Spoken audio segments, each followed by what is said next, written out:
Chapter 6. Now, 1972, September. My favorite season, fall, and fall in Nova Scotia. Halifax, to be precise. Summer holidays were fun, restful, and not without their own charming dimensions from mainstream good girl paradigms. But it's now fall, and I'm back at Dalhousie University. I've registered, and it's Frosh Week.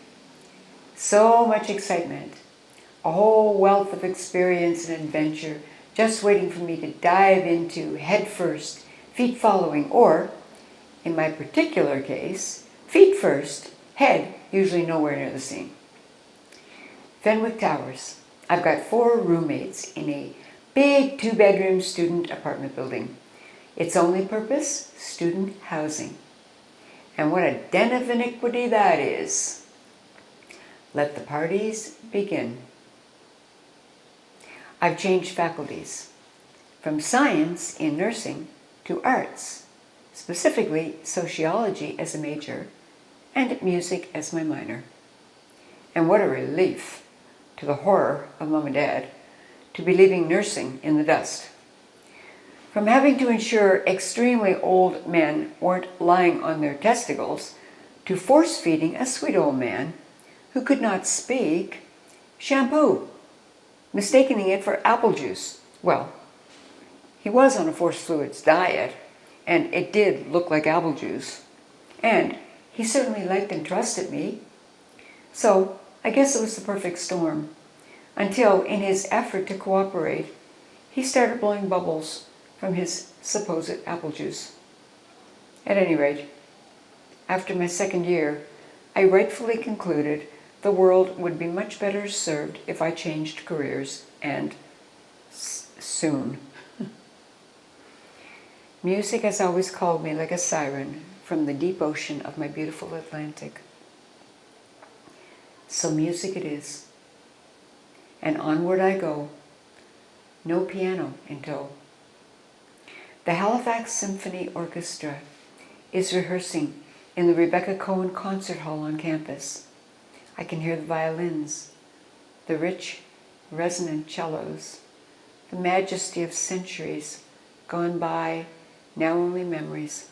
Yet the music of those great composers is still being played today by folks like myself, so in love with the timelessness and spaciousness of a world built solely on energy and frequency, where you can paint your own scape in any color and hue you can imagine. The lush strings wrapped around my starving heart and drew me into the back of the auditorium. I am lifted far above and beyond the everyday world of classes, peers, and student life. I will return again and again. As I'm learning to recognize instinct as my guidance and always with me, it tugs at my elbow, leading me down a corridor into an open area where a student sitting at desk, I assume is a part-time job, seems to appear to be in a position of some kind of authority. It seems there are many small rooms, each housing its own piano, and these can be rented by the hour.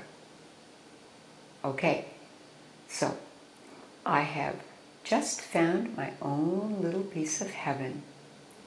Pure heaven. At home in River John, I have 2 pianos. Here on campus and in residence, I have none. I'm not that good a musician. Let's get that noted for full transparency right off the bat.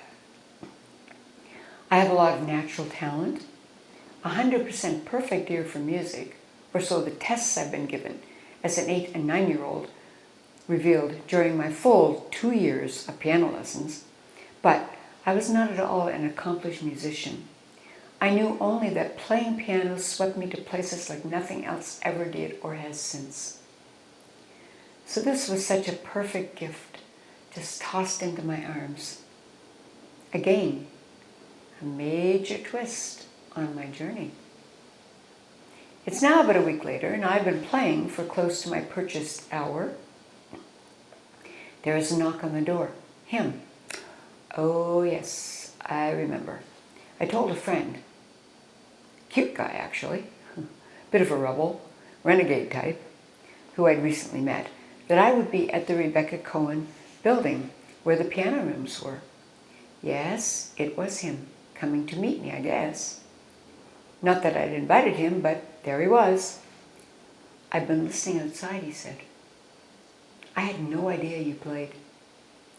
Well, I don't really play, I said. One of my music classes had actually real musicians who did play, and I would never have elevated myself to their obvious levels. I was certainly not in that esteemed group, or at least not in the inner circle of the cool ones. Yes, you can really play, he said, and he actually seemed to mean it. Well, again, the journey took me on yet another turn in the road whereby within a couple of years, 1974 February, to be exact, he and I, now a couple, headed for Vancouver. Me, from my 4th year at university, to stake out our dreams of hitting the big time, playing music, and with the promise in our expressive and expansive minds of record contracts and bright lights. I was now a musician, no longer a student on the mainstream road of being a social worker, married to a doctor or lawyer, and playing piano at parties for other professionals with budding middle-of-the-road careers and lives. Again, much to the complete devastation of my parents, I had become a daughter they no longer even recognized, who had run away to the other side of the country with a long-haired ne'er-do-well. But I knew, in the very depths of my heart, that above all, I followed my intuition. And it was leading me to Vancouver on this cold winter Nova Scotian day.